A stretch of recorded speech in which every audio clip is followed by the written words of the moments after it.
ഈ അപ്പൻഡിസൈറ്റിസ് എന്ന് പറയുന്ന രോഗം വന്നു കഴിഞ്ഞാൽ ഇങ്ങനെ പെട്ടെന്ന് തന്നെ സർജറിയിലേക്ക് പോവുകയാണോ ചെയ്യുന്നത്? അതിന്റെ ആവശ്യമുണ്ടോ? നമ്മൾ ഈ ചെറുകുടലിനും വൻകുടലിൻ്റെ ഇടയ്ക്ക് ജോയിൻ ചെയ്യുന്ന ഭാഗത്തായിട്ട് ഒരു വിരൽ പോലത്തെ ഒരു അവയവമുണ്ട്, അതാണ് അപ്പൻഡിക്സ് എന്ന് പറയുന്നത്.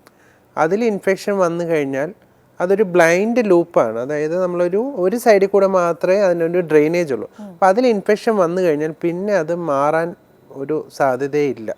അപ്പോൾ അപ്പൻഡിക്സിൽ ഒരിക്കൽ ഇൻഫെക്ഷൻ വന്നു കഴിഞ്ഞാൽ നമ്മൾ ഉറപ്പായിട്ടും കഴിയുന്ന നേരത്തെ സർജറി ചെയ്ത് റിമൂവ് ചെയ്യുക എന്ന് മാത്രമേ ഏതൊരു ഹോസ്പിറ്റലിലും ഏതൊരു ഡോക്ടറിൻ്റെ അടുത്ത് പോയാലും പറയത്തുള്ളൂ.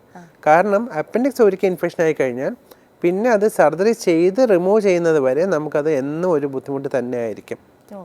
അപ്പൻഡിക്സിനകത്ത് ഇൻഫെക്ഷൻ വരുമ്പോൾ ചില സമയത്ത്, അതായത് ഇപ്പോൾ സാഹചര്യം നോക്കിയിട്ട് പേരൻസിന് ബുദ്ധിമുട്ട്, അല്ലെങ്കിൽ ഇപ്പോൾ ഒരു ട്രാവലിൻ്റെ ഇടയ്ക്ക് ഒരു കുട്ടിയെ എവിടെയെങ്കിലും വേറെ അന്യനാട്ടിൽ വെച്ച് വല്ല ഇൻഫെക്ഷൻ വന്നു കഴിഞ്ഞാൽ അങ്ങനത്തെ ഒരു സാഹചര്യം, അല്ലെങ്കിൽ ആ കുട്ടിക്ക് ഒരു എക്സാം ഉണ്ട്, അങ്ങനത്തെ സിറ്റുവേഷനിലൊക്കെ മാത്രമാണ് നമ്മൾ ആൻറ്റിബയോട്ടിക്സ് എടുത്ത് നോക്കാം, തൽക്കാലത്തേക്ക് കൺട്രോൾ ചെയ്ത് നോക്കാം എന്നുള്ളൊരു ഓപ്ഷൻ കൊടുക്കുന്നത്.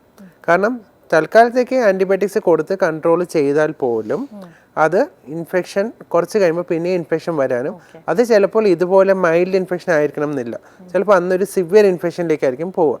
അപ്പോൾ അങ്ങനെയുള്ള സാഹചര്യങ്ങൾ ഒഴിവാക്കാൻ ഒരു 6 വീക്സ്, അതായത് ആൻറ്റിബയോട്ടിക് കൊടുത്ത് 1 മാസമോ 1.5 മാസമോ കഴിഞ്ഞ് തന്നെ നമ്മൾ അപ്പൻഡിക്സ് റിമൂവ് ചെയ്യുന്നത് തന്നെയാണ് ഏറ്റവും ഉചിതം.